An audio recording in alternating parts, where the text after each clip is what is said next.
So here are a few things that I do to get out of a bad mood.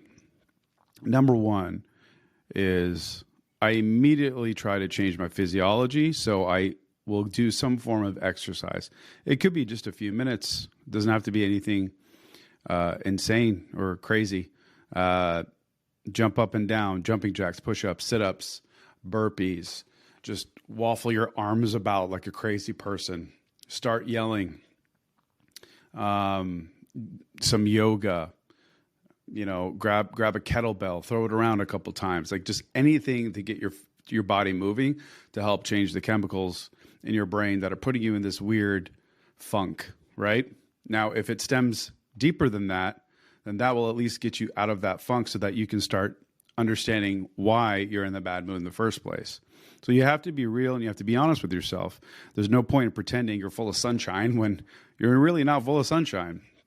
When the reality is inside, you want to scream and cry and kick and run through a wall at some point, right? So if there was something wrong, be honest with yourself. What is it?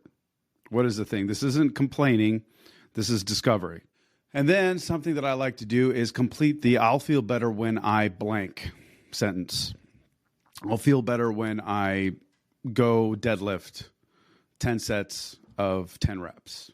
I'll feel better when I go jog for 10 minutes. I'll feel better when I go on a brisk walk. I'll feel better when I go walk to school to pick up my kids. I'll feel better when I have a delicious meal. I'll feel better when I do some push-ups. I'll feel better when I go have some sex. Whatever it is that you want to do.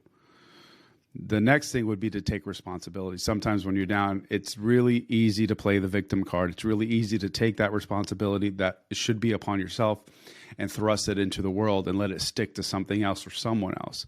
And the truth is that we can influence how we feel by choosing what we do. So sitting around and sulking really doesn't do much other than prolong this gut-wrenching, nasty, sulking, prolonged sadness that you have. So doing something proactive is going to help you feel better.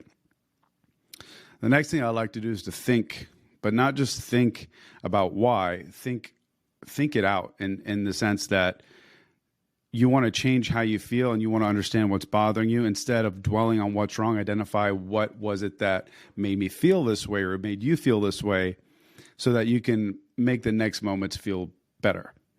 Because a lot of times we're just in our head. Like even if it's a deep-rooted situation, we make things worse than what they are.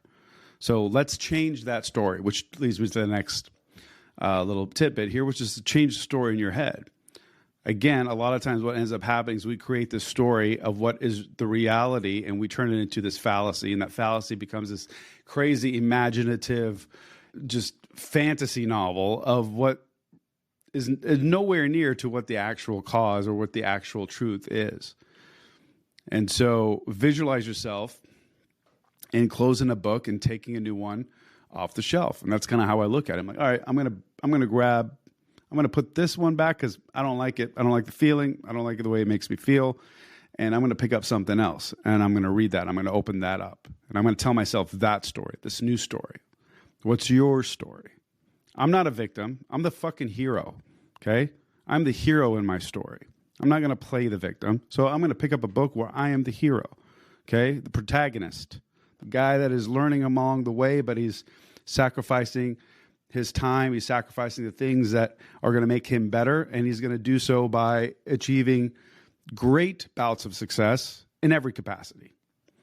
And the last thing that I do is I try to just remove that stupid voice in my head that is bringing all of this stuff down and warping what is this truth into this fallacy. And so the story, creating the story, picking up a new story and reading that story and telling myself that story is the prerequisite to removing that silly voice, right? So when you start thinking about like what went downhill and how could this have happened and why do I feel this way and why did she treat me this? Why did he do this to me and why and why and why? Those are the things that lead you to that victim mentality. We want to remove that. So those questions are very important. The words that you use are so important because it's causation. to your action, to your modality, to your mood, to your very being in of itself. So hope that helps. Peace out, Holmes. Bye-bye.